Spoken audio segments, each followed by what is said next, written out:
All right, we'll let the anxiety go down. So, Dr. Norman Blumenthal, really a pleasure. One of the world's experts in trauma, is director of the trauma services, the Zafner Family National Trauma Center for OL Children's Home and Family Services, and it's really a pleasure to have you and to welcome you back. And we look forward to hearing your talk. Okay, Bakasha. Now you can share your screen and get Okay, started. well, I'll first speak for a few minutes and then I'll share my screen. 100%.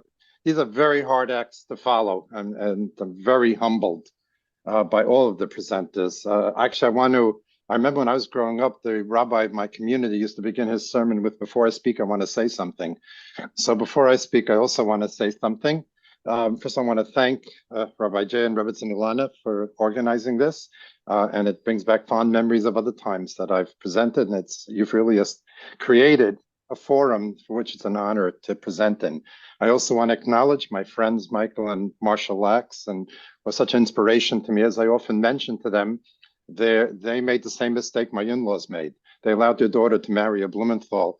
So, but it's really very special to see them and for all that they do. And I want to thank OL for giving me this opportunity. But mostly I want to thank my Debbie and my co-presenters. By the way, Debbie, I was wondering why I haven't been able to find my keys these last few years.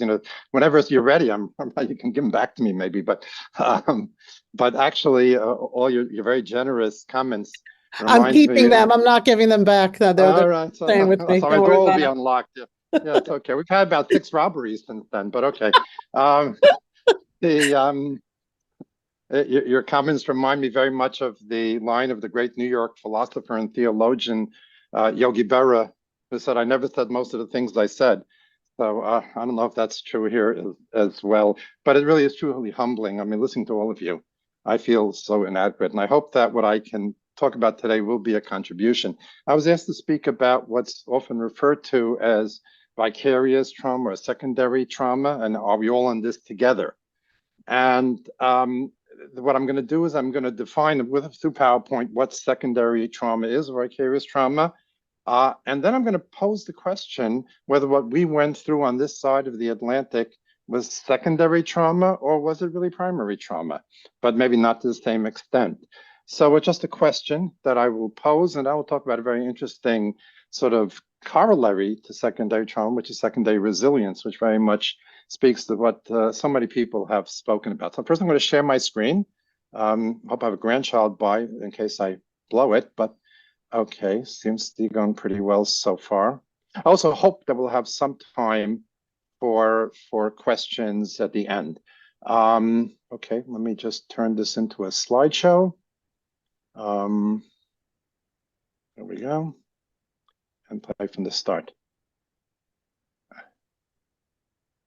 Okay, so again, the focus is on vicarious trauma.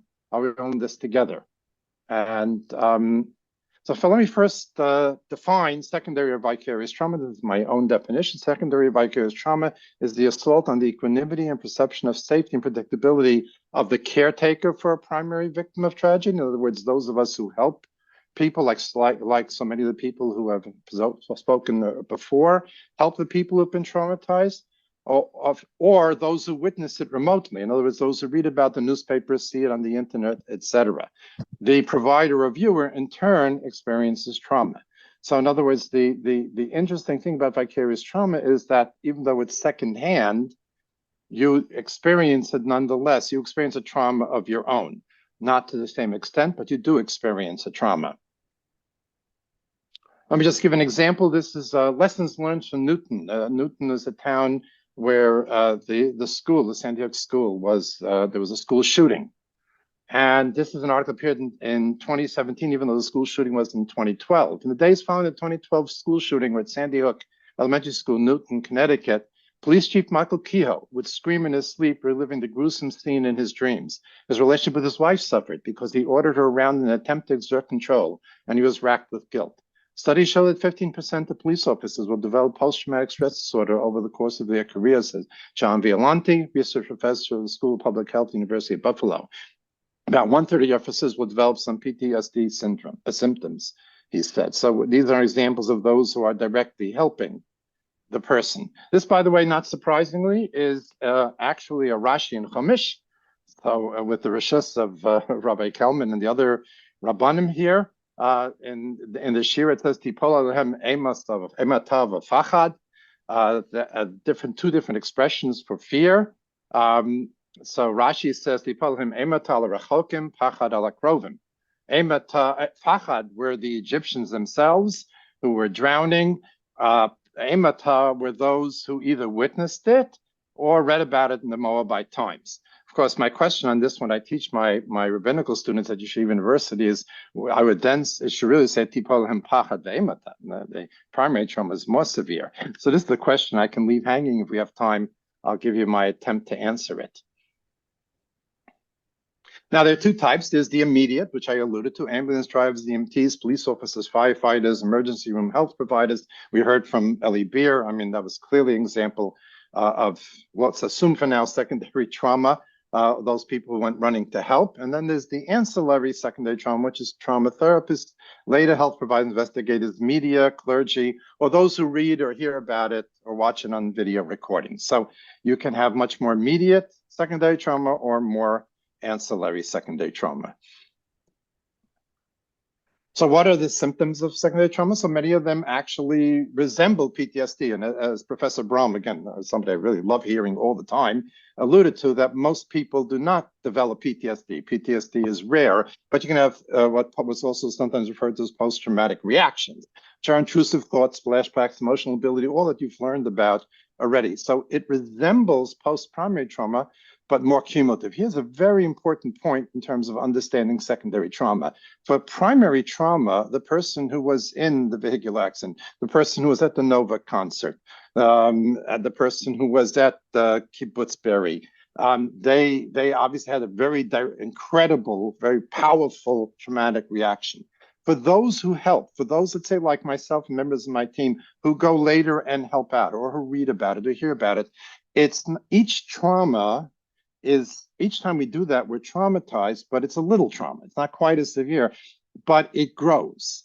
It stays with us. So the classic call I will get, I guess the classic call I get is from one of these Hatzalah drivers who have, one of these heroic Hatzalah drivers, and Yabek Mon B'Yisrael, who, nothing gets them. Bullet wounds, sever limbs, whatever it might be, blood, nothing phases them. And then they'll get a fairly, what they call ordinary call, and they fall apart. And because what's happening is that each call chips away at their sense of safety, and it creeps up on you and catches you unaware.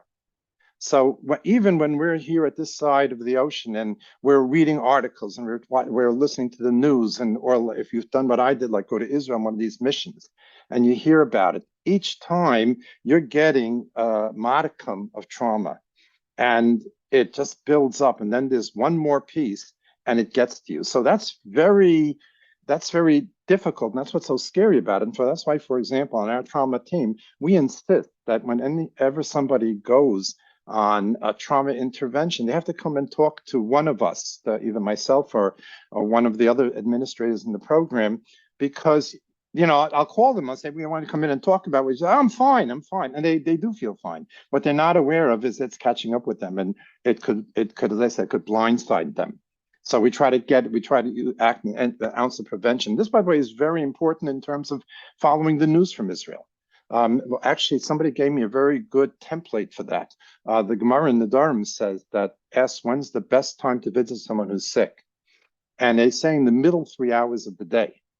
Because the Gemara says in the first 3 hours of the day, the person just had a night's sleep. He looks pretty good. And the last 3 hours of the day, he looks so sick that you've given up on him and you won't pray for him. But the middle of 3 hours a day, he looks sick, but not so sick that you'll still be motivated to pray for him. And that's really what we have to adhere to in terms of, we've been following these news events. We have to really sort of filter it and make sure we do follow, so we're mobilized to help in any way we can, but not so saturated that it starts affecting our mood and our functioning. And that's been a challenge for me as well. There can be cynicism. You sort of have this dangerous world belief, or just give up on anything good that there could be. And many people have been seeking out some of the inspiring stories, many of which we just heard now. There could be depersonalization. After a while, in fact, that's actually my fear. People ask me, I've been doing trauma work now for about 35 years, which is pretty incredible because I'm only 37 years old. But you know, at this point in my career, I'm more worried about becoming callous. I'm more worried that I've done so much that I will hear of a trauma and I won't be sufficiently effective. I tell my wife all the time, if I have to get called in for one of these horrific events and I have to drop everything and run, and I can go with no hesitation, it's time for me to retire. I have to hate it. I have to feel the enormity of what I'm going to. And by the way, what complicates it more is when you're doing these interventions, you know, I often say, on my way there, I'm a wreck. When I leave, I'm a mess. But when I'm there, I'm thought out and calculated. So when you're in the throes of the situation as a helper, you have to sort of disconnect from your emotions because you won't be able to think straight. So you have this situation where but in the meantime, it is impacting you. So the impact catches up with you later. So again, that's the tricky thing about secondary trauma, that it's sort of, as I said, it blindsides you. That's interesting that some of the studies, you know, we often talk in our field about empathy, that's the ultimate goal. And the difference between sympathy and empathy is that sympathy means, yes, I know somebody else is suffering, but I can't imagine myself that person.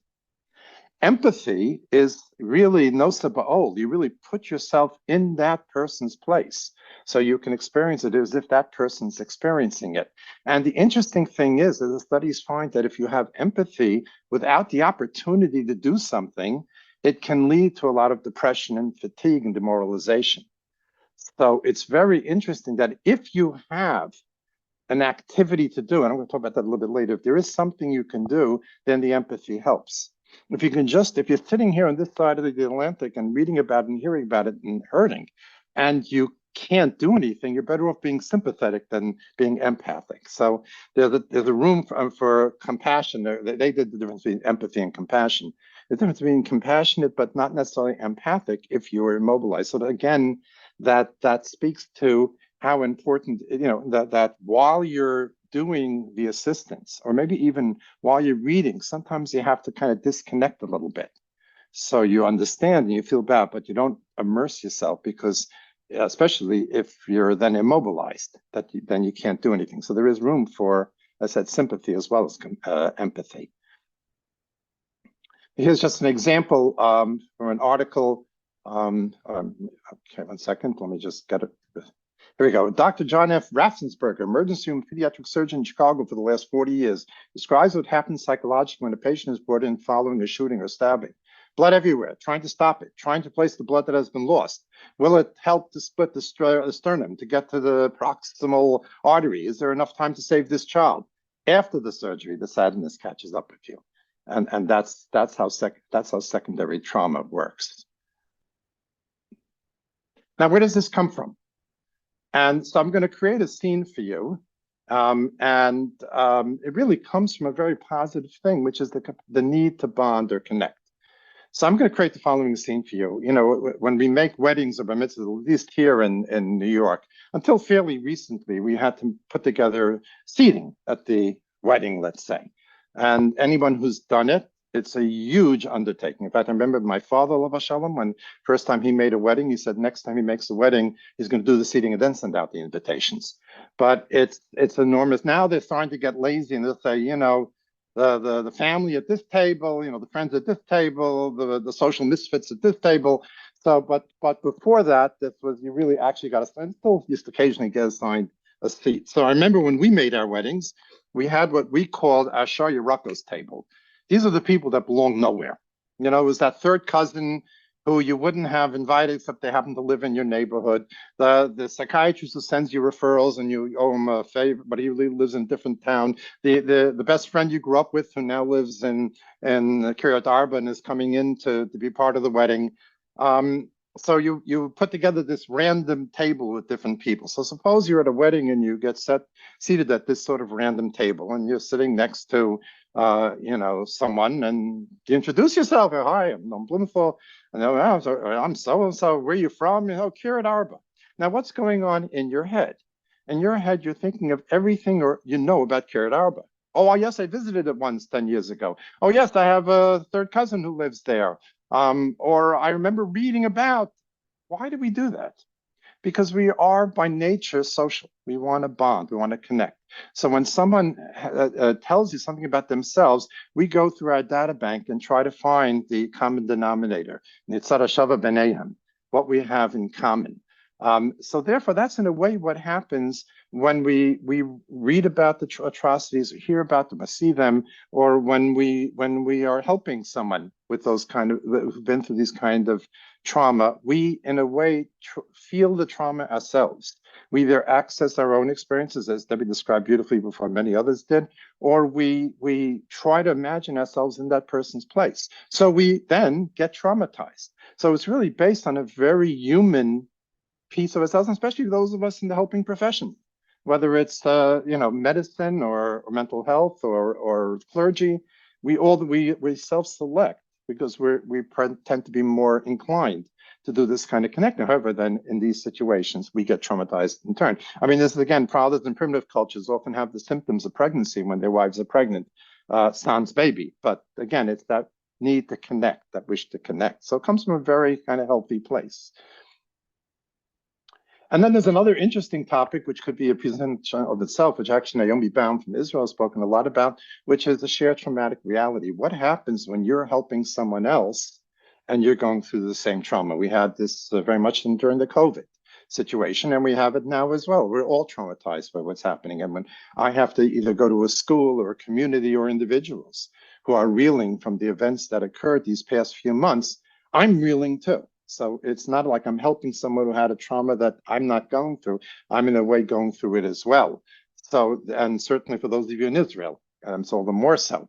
So it takes a lot of skill to make sure, on the one hand, you have a certain unique understanding if you share an experience. On the other hand, you have to make sure you don't blur the boundaries, that you're talking about it in terms of what's happening to the other person, and you're not imposing your own experiences on the other person, which may be more unique to you.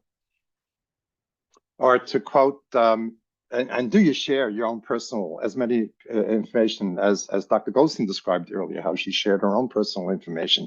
And I'm often reminded of Harry Stack Sullivan, who's the founder of the American School of Psychiatry, who used to tell the residents he was training, when doing therapy, there should be only one anxious person in the room, preferably not the therapist. But again, how much do you keep to yourself and how much do you share?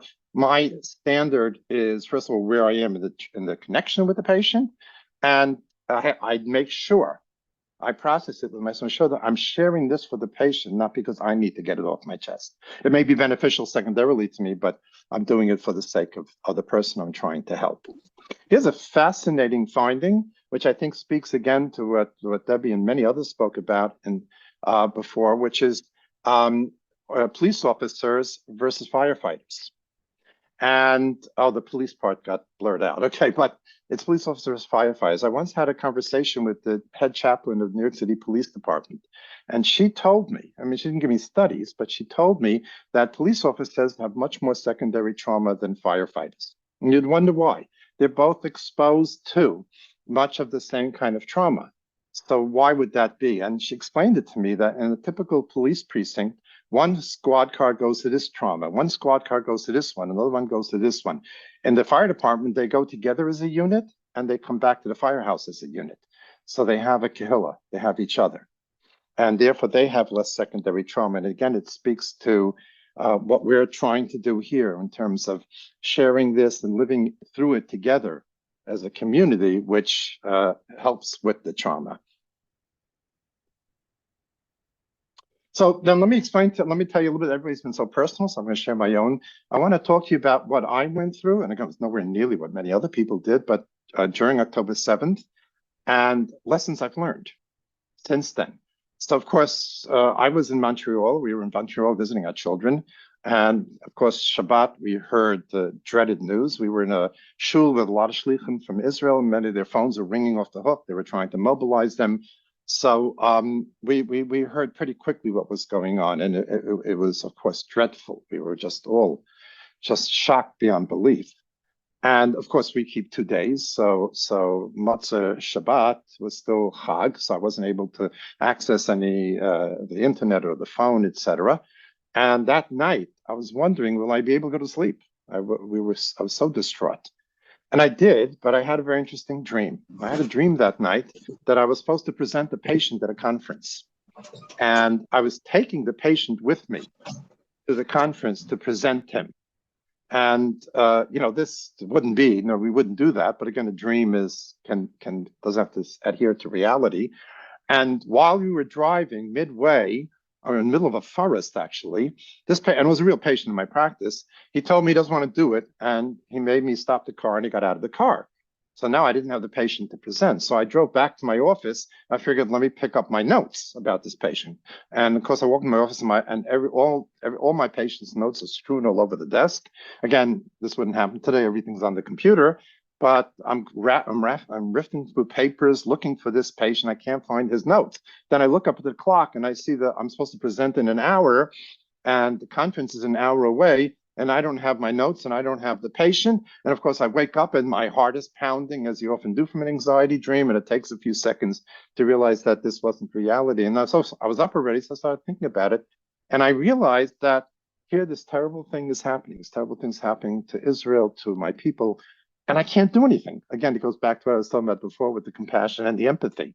I felt so strongly about what was happening, and I was powerless. So I think that's what the dream was reflecting. Sunday night, when I came home from shul, first thing I did, of course, went to my phone, and of course, it confirmed and validated everything that I had heard, if not more. And again, I was just feeling that helplessness. And the enormous anxiety. And then the emails started coming in, and the phone calls started coming in from OHEL, from trauma team. We got to do something. We got to put together advice to parents. And within no time, I was working on some suggestions for family, for parents, how to process this with children. And we set up a webinar for Monday night where I would speak to the community. We had driven up to Montreal, so we drove to another set of children in Muncie, so we wouldn't have to deal with trying to get into the city, for those of you who know New York geography. And I gave a webinar with Naomi Baum, the other Naomi Baum from Israel. There were there were two things I said that in retrospect, I did reflected the lack of awareness of its impact. One of them very much related to what we're talking about. One, which I won't go into because it's not really our topic, but I advocated protecting our younger children, the preschool age children, giving them a sense of safety, that this happened far away, and try to insulate them from the enormity of the trauma. That was a waste. The preschool age children, in fact, I think they're the most vulnerable group. I was speaking to a group of high school faculty in Ramaz shortly afterwards, and I said to them, I wonder what your applicants are going to look like 9 years from now, because these are children who had so much trauma at a young age. But in terms of the second, I presented it as secondary trauma.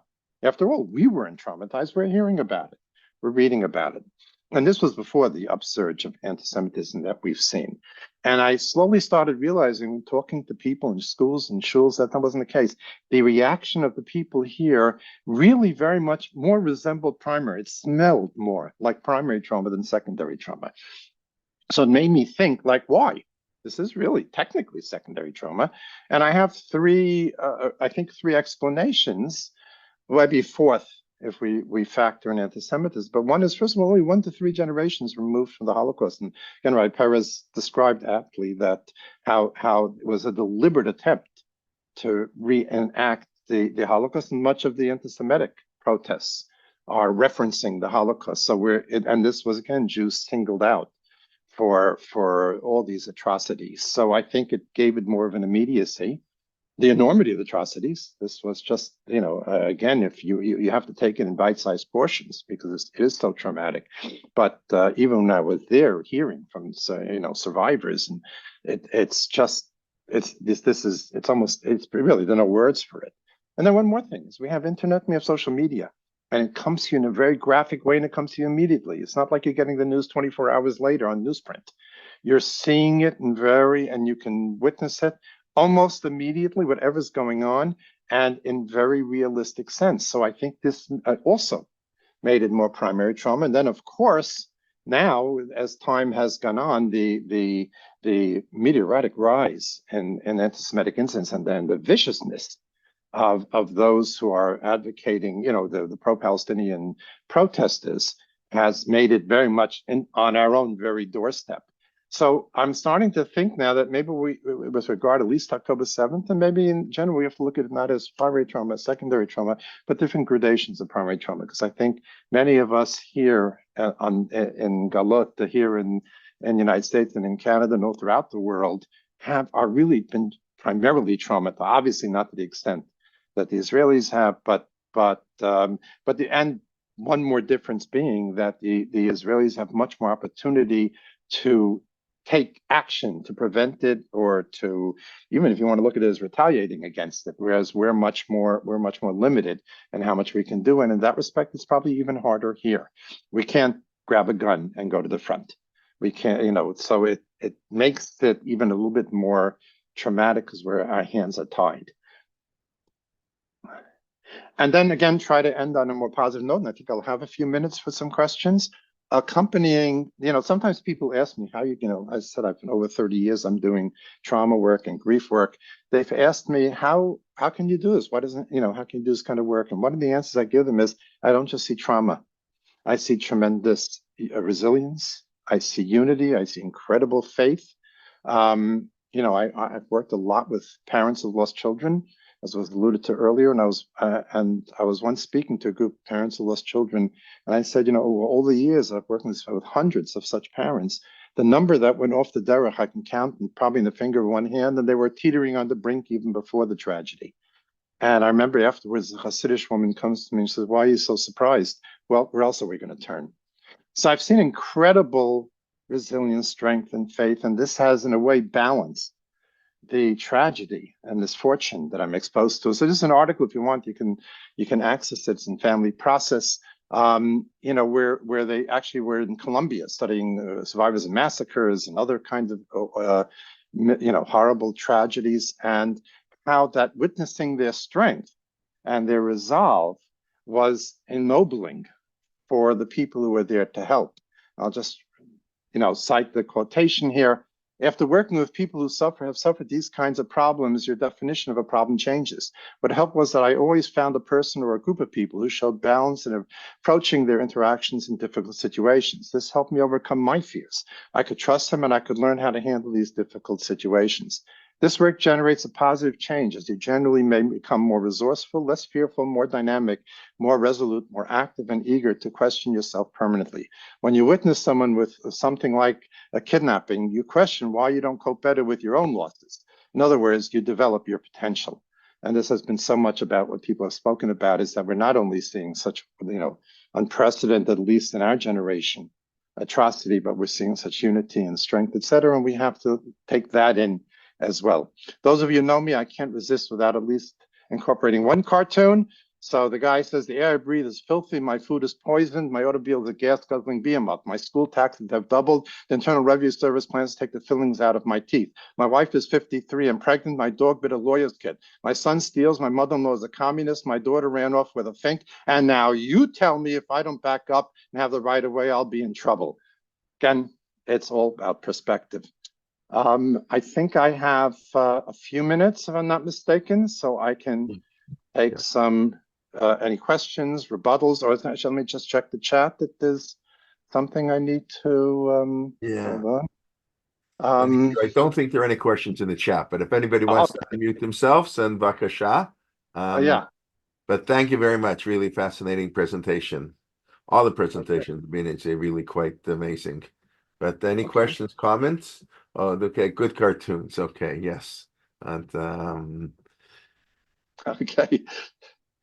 All right. Thank you for the opportunity. let me just, since you have a couple minutes, you're asking, Sure. for those of us who live here, how do you see it sort of, is it becoming less? Sort of time goes on, people in Israel want to get back to quote unquote living as normal as possible. And, that's a question here. And what do you think, people making weddings and going out to party, or the Super Bowl even, we haven't mentioned that the Super Bowl hasn't come up today, but it's like it's Super Bowl, like how can you even talk about it? At the same time, you want to be normal, and the Super Bowl is like the biggest day in American sports. So I don't know if you want to maybe address that for a couple of minutes, how to navigate that. Sure. Well, I think, again, I'll quote my favorite person, Yogi Berra, who used to say that predicting is very difficult, especially about the future. Right. It's hard to predict. But one of the things that I'm wondering about with the upsurge of anti-Semitism and the invalidation of what we know is truth by somebody, so-called Ivy League professors and presidents and et cetera, that are we going to be getting more ghettoized? We have, especially in the modern Orthodox community, we have very freely mingled with and exchanged ideas with the broader community. Are we going to feel as welcome? I know that one of the conversations, I know I teach at Yeshiva University, one of the conversations at Yeshiva University, I'm not on any administrative position, so I'm not making decisions, but just informally among the students and some of the faculty is, are we going to be, a lot of people going to switch into places like Yeshiva or Bar Ilan or Turo or, or Hebrew University to feel safe? And is that a benefit? First of all, I don't know about other universities, Yeshiva's like filled up. I mean, there's no room, but also what impact will it have on the university when people are going there only because they're scared to go to the school of their first choice? So I think that I'm just wondering about that, how our status and how in fact, even the whole idea of Torah Mada, I'm finding that the current smicha students who I mostly teach are not as invested in that concept as we were when I went to Yeshiva University in the 70s, because the Mada side now just looks what's being, I'll get to your question in a minute, but the Mada side is now such lies, such distortions. So that's what I'm wondering about is, are we going to become more ghettoized? Yes, please, Ms. Gruber, Dr. Gruber, go ahead. Hi, thank you, Dr. Blumenthal. I don't know if you could hear me. I don't. Oh, okay. So firstly, I've heard you speak before, very inspiring. In fact, I heard you speak in Staten Island after Superstorm Sandy, and I've read Man's Search for Meaning a few times. I do work at City University of New York in technology. In my case, I do feel safe for other reasons. Not that I'm in agreement with things that are occurring, but that's politics. And my question is this. So here being, I guess, a second source of trauma or second person of trauma, what type of therapy should a person seek out? It's not necessarily situational depression. It's not something where, I can change the world, the changes. What type of therapy would be good for someone who is being affected by this and can't go out on the next mission trip for a month? What do you recommend? So, we do secondary trauma interventions. In fact, I think one of the most riveting I ever did was, many of you may remember the Sassoon family fire in Midwood, I think it's about 6 years ago now. And a colleague and I did a session for the Chevra Kadisha that had to prepare the bodies of those children who were burned. And then, of course, now in Israel, this was a huge trauma. And what happens in those sessions, and this has been also when I go to a Tzala garage or any of these kind of situations, is at first they downplay. And we're okay, especially the Tzala guys, and then they start talking, and all the similar kinds of, in this case, all the similar types of taharas that they did over all the years of children, of fire victims, all came cascading and flooding into their memory. So therefore, a lot of the work is to start putting, and again, that's so much a work of all trauma, is to put what's sitting, and again, we're familiar with Basil van der Kolk's work, what's sitting in the brainstem, in the deep primitive part of our brain, and bring it out into words where it shifts to the frontal cortex, where we can look at it and we can deal with it. So it's really verbalizing, and also taking self-care, taking care of ourselves. As I said, portioning out how much of this you're going to be exposed to. You don't, you may not be ready. Listen, I was, when this happened, October 7th, I happened to be reading for recreational reading. I was reading a book called Palestine 1936, which is about the Arab uprising in what was in Palestine in 1936. And it was history, Suddenly it wasn't history anymore. So much it was I couldn't read the book. I had to put it down. I later got back to it and finished up, but I couldn't read it. And we have to, I often like to quote Shakespeare. Again, I'm reflecting my Torah Mada education, but in Othello, at the end of the play, as Othello was this great Moorish general nearly occupied the world. And then at the end, he was betrayed by friends, and he, without unjustifiably, kills Desdemona, his wife, and he's about to thrust the sword in his chest. And he says, "Remember he who loved not wisely, but too well." And that's a very important line. I mean, I think about that myself. We have to love, but we have to love wisely, not too well. And that's all part of the treatment. Most of the work that we've done on the OL trauma team has been more collective. I've gone to schools, I've gone to communities. We've met with groups and larger groups and done sort of so we're doing here, psycho ed with conversation. I hope that answered the question. I think I'm running out of time. Am I right? Thank you. Yes, Okay. yes, thank you Okay, very my much. No, pleasure. Thank you. I'm Thank you. amazing where we're on our ninth speaker and we're only 1 minute behind schedule. So that's pretty, thank you very much to Wow. all the speakers for staying Not on. very, not very, not very. I not mean, I very banged Jewish. them on the head to tell them they have to stay on time, but still. But Okay. thank you very much. Really a Okay, pleasure. my pleasure. Thank you. And okay, we look forward to having you in the future. But thank you. And Ari Sitner, Rabbi Doctor Achron Chavi, you want to say hello? We'll start in 30 seconds. People want to stand up, take a stretch before we start. Dr. Ari, say hello, please. Thank you. A pleasure and honor to be here with you. Okay, thank you, and an honor to meet you. We unlike many of the other speakers, we have not met yet. So thank you for being here. Okay, I'll do a very brief introduction in half a minute or so. I hope your anxiety doesn't go up for that. So, Dr. It just might. I'll tell Dr. Blumenthal to stick around for me. Yes, okay.